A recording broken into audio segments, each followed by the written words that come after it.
Number 8. The Bom Jesus. Namibia is a country in southwest Africa. And in 2008, someone digging for diamonds in the Namib Desert unearthed a treasure. They discovered gold coins that were supposedly part of a shipwreck during the 16th century. The area where the gold was found was dug up, and they soon discovered what they believed was the remains of a shipwreck. Archaeologists were then called in to examine the findings. The Bom Jesus, or the Good Jesus, was a Portuguese ship loaded with valuables that set sail from Portugal on its way to India during the 16th century. It wrecked along the coast of Namibia, but its remains made it to the shore. The Namib Desert in Namibia stretches along the coastline, and that was exactly where the wreckage of the ship was found. While the wreckage was discovered and preserved, it was initially unknown if it was that of the Bom Jesus. Little is written about the vessel outside of a rare 16th century publication that mentioned that the ship was lost. But what was found with the wreckage matched what was carried on Portuguese vessels at the time, helping to identify the ship.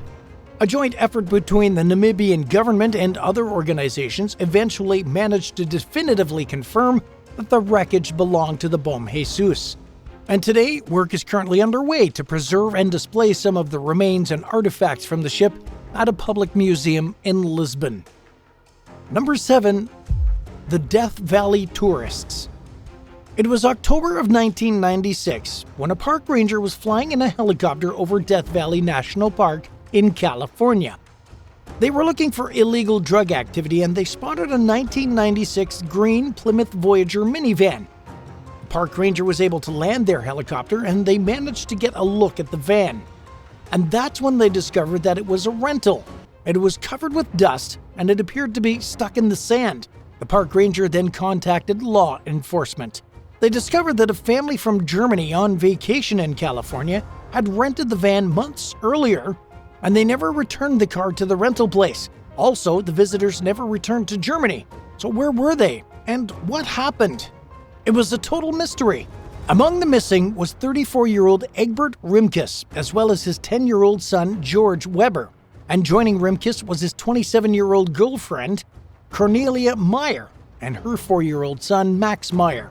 They were from Dresden, Germany, and had landed in the United States on July 8, 1996, the same day they rented their van at LAX Airport in Los Angeles. Rimkus, Meyer, and the kids traveled to Las Vegas, and on July 22, 1996, they left Vegas and made their way to Death Valley National Park. Death Valley is the location where the hottest temperature on Earth was ever recorded. On July 10, 1913, the highest temperature that was reached was 134 degrees Fahrenheit.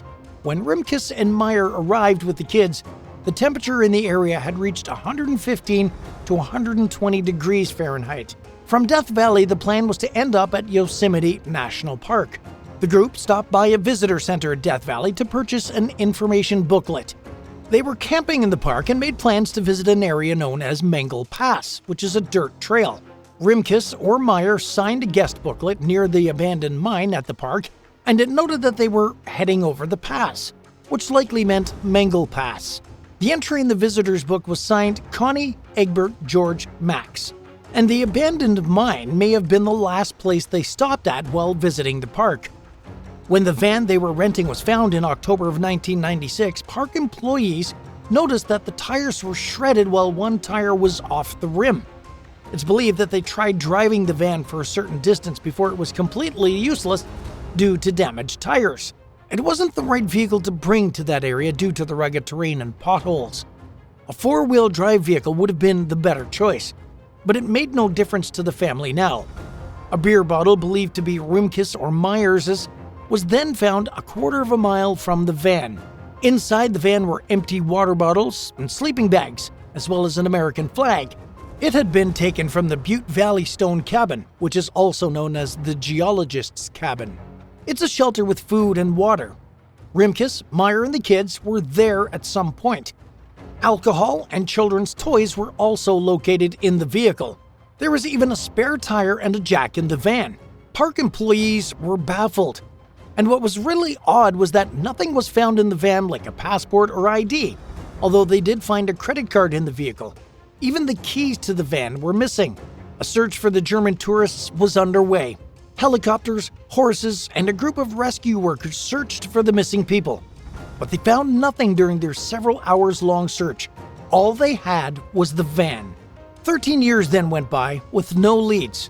Some theories were tossed out like it was a staged scene by Rimkus and Meyer so they could start new lives in the United States, or even South America.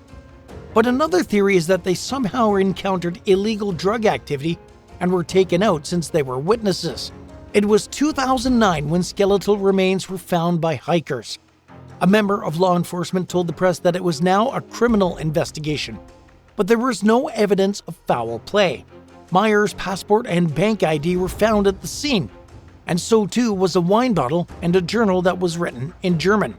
What happened to Rimkus, Meyer, and the children still remains a mystery. Perhaps they underestimated the remoteness of the region. It would have been a good idea for Rimkus and Meyer to let someone know where they were going, but unfortunately, the mystery of the German tourists still haunts Death Valley to this very day. Number 6. The B-29 Doc. The Boeing B-29 Superfortress was an elite bomber developed for World War II. This was a truly amazing weapon of war that could reach 400 miles per hour and fly a mission some 2,500 miles away while loaded with 2,000 pounds worth of bombs. The B-29 Superfortress had a span of 141 feet and was 99 feet long. There were 2 bomb bays to keep the B-29 balanced, plus it was able to hold a crew of 10 to 14 people. One B-29, known as Doc, was built in Wichita, Kansas in March of 1945, but it was never used during the war. It was used as a trainer during the 1950s though, and it was also utilized for radar calibration. It spent some time at China Lake in California, where it was even used as a target for bombing training. The plane earned the nickname Doc because it was part of a group of 7 planes known as the Seven Dwarves. Doc eventually ended up in a plane graveyard in the Mojave Desert. In 1987, a man inquired about the plane, and 12 years later he was able to take the plane and begin the painstaking work of restoration. Doc was able to fly again in 2016 and has been on the airshow circuit ever since. And if you're interested, you can actually take a flight on the plane for the right price. What deserts have you visited so far?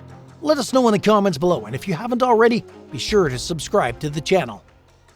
Number 5. The Wyoming Skull. It was 2023 when Mark Zancanella was hunting elk in the Red Desert located in Wyoming. Zancanella then successfully shot an elk and followed it to the point where it stopped and fell over. But near the elk was something that was extremely bizarre: a human skull. And Zancanella couldn't believe what he saw. It wasn't a complete skull, but Zancanella called law enforcement, and they were able to get it to a forensic anthropologist. Law enforcement was hopeful that something would come of the discovery.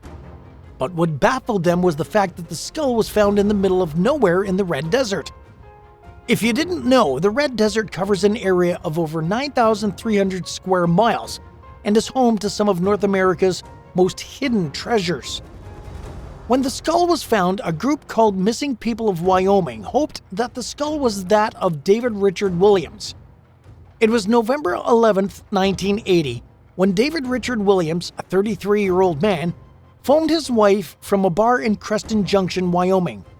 Williams told his wife that he needed to check on an oil rig, but after that, he would drive home. Williams then got into a vehicle with another man, and that was the last time anybody ever saw him.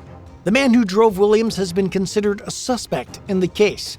The skull that was found by Zancanella was located in the vicinity of some oil rigs.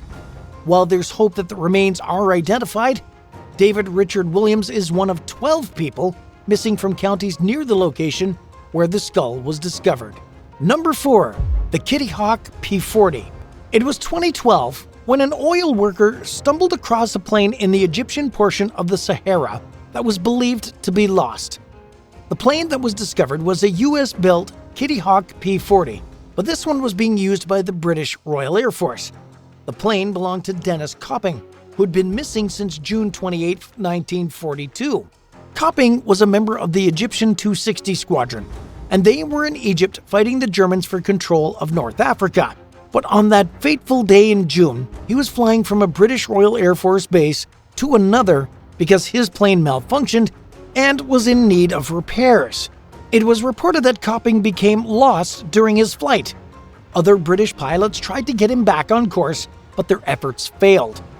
Sadly, Copping's plane became low on fuel, so he had no choice but to crash land the Kittyhawk P-40 in the Sahara. When the wreckage was discovered, it was noted to be well preserved. Also, it was reported that the remains of someone were found in the area of the wreckage, and it was believed to be Copping. What's theorized is that Copping successfully landed his plane, but he was a long way from a town or village where he could get assistance. He could have used his radio, but when it was discovered, it appeared to have been damaged during the crash. A parachute was opened, and that may have been some sort of shelter for Copping because of the extreme heat of the Sahara. Supplies may have been minimal, and at some point Copping must have decided to walk away from the wreckage to find help. It was a decision that sealed his fate. Copping's remains were found some 3 miles from the crash site. A piece of the parachute and some other personal items traced to the remains of Copping. The wreckage and remains were then transported back to Britain, hopefully giving some type of closure to Copping's living relatives. Number 3. The Nazca Lines. There are hundreds of mysterious drawings or geoglyphs that were discovered in the Peruvian desert near the town of Nazca. They were created by the Nazca people sometime between 200 BC and 600 AD. But here is the most amazing part of the discovery. They're only viewable from the air. This is very interesting and must have been an amazing accomplishment for the ancient culture. These lines and drawings were discovered in the 1920s by Peruvian archaeologist Toribio Maya Ezepe. And to this day, it's unclear why these things were carved into the ground. The impressive nature of these lines didn't become widespread knowledge until 1941, when Paul Kossak saw them from an airplane. He was absolutely blown away by the design and precision of these drawings.